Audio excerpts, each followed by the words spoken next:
Hey guys 50 days ஆட்டுக்குட்டி வளர்ப்பில் நம்ம இன்னைக்கு இருக்க பார்த்தீங்கன்னா டே 10. ஸோ என்னடா எடுத்தோடனே ஆட்டுக்கிடையை காட்டுறேன் அப்படின்னு சொல்லி பார்ப்பீங்க. நான் ஏன்னா நம்ம குட்டிங்களுக்கு புதுசாக ஒரு பாய் ஃப்ரெண்ட் ஒருத்தர் வாங்கியிருக்கோம்.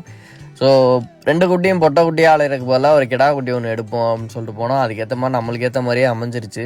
ஸோ குட்டியும் ஓரளவுக்கு நல்லா தெளிவாக இருந்துச்சு. 3 மாதம் குட்டியாக இருந்துச்சு. 2 to 3 மாதம் இருக்கும்.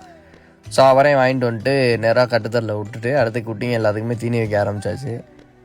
அப்படியே கொம்பு உருவி ஓரளவுக்கு தீனி சாப்பிட்டு, ஆனால் உடஞ்சி ஏறும். கொம்பு உருவினதுக்கப்புறம் அந்த வழியில் கிடக்குங்க. ஒரு நேரம் திங்க ஒரு நேரம் திங்காது. ஸோ மோளை சொல்ல வேணாம், எது கொடுத்தாலும் தின்னுக்கிறான்.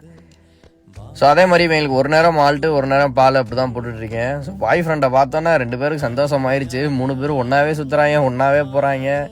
எங்கே போனாலும் 3 பேரும் பிரிகிறது கிடையாது. ஒரு ஆளை விட்டாலும் அவர் இருக்கிறது கிடையாது. ஏன்னா இப்போலாம் ஒரு பிள்ளைய வச்சுக்கிட்டே இப்போ ஜாலியாக இருக்காங்க. 2 பிள்ளைங்க வேறல, அவரை சொல்லவா வேணும்.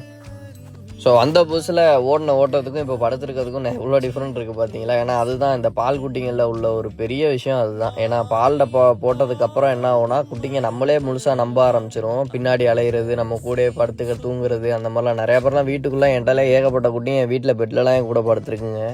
ஸோ பால் டப்பாவில் இருக்கும் போது அந்த ஒரு இது இருக்கும். தீவனம் மாற்றும் போது அப்படியே குட்டிங்க மாறிடும். ஸோ நான் முன்னாடியே சொன்ன மாதிரி தான், நான் ஈவினிங் பால் போட ஆரம்பிச்சிடறேன், காலைல மால்ட்டு கொடுக்க ஆரம்பிச்சிடுறேன். ஸோ ஆனால் பால் குட்டிங்க வந்து மோஸ்ட்டாக அவங்களால வளர்க்க முடியும்னா நீங்கள் எடுங்க. என்னால் கம்பல்சரி பார்க்க முடியும் அப்படின்னா நீங்கள் தாராளமாக எடுக்கலாம்.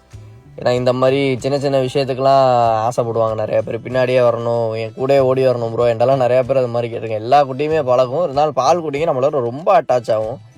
ஸோ நானே அது மாதிரி ஒரு லாட் எடுக்கலாம் அப்படின்ற மாதிரி தான் இருக்கேன். கொஞ்சம் இந்த மழை போனோன்னா நிப்பாட்டிட்டு நம்மளே வளர்க்க போட்டுக்கலாம். எடுத்துகிட்டு ஒரு 6 குட்டி 7 குட்டி பால் குட்டியிலே எடுப்போம் அப்படின்னு சொல்லி பார்த்துட்ருக்கேன். ஸோ எந்தளவுக்கு அது மூவ் ஆகுதுன்னு தெரில, பார்ப்போம். ஸோ அதே மாதிரி வந்ததுலேருந்து நம்மளால் உண்ணாவிரதத்தில் இருக்கார். ஒரு தீவனம் கூட திங்கலை. ஏன்னா புதுசாக நம்மள்ட்ட வரும்போது எந்த குட்டியுமே தீவனம் திங்காது. ஸோ பால் 1/4 லிட்டர் கொடுத்ததும் இல்லாமல் இன்னும் பால் கேட்டு நம்ம எலி பொந்துக்குள்ளே தலைவர மாதிரி விட்டுட்டு ரொம்ப நேரம் விளாண்டுட்டு இருந்தா கூடயே.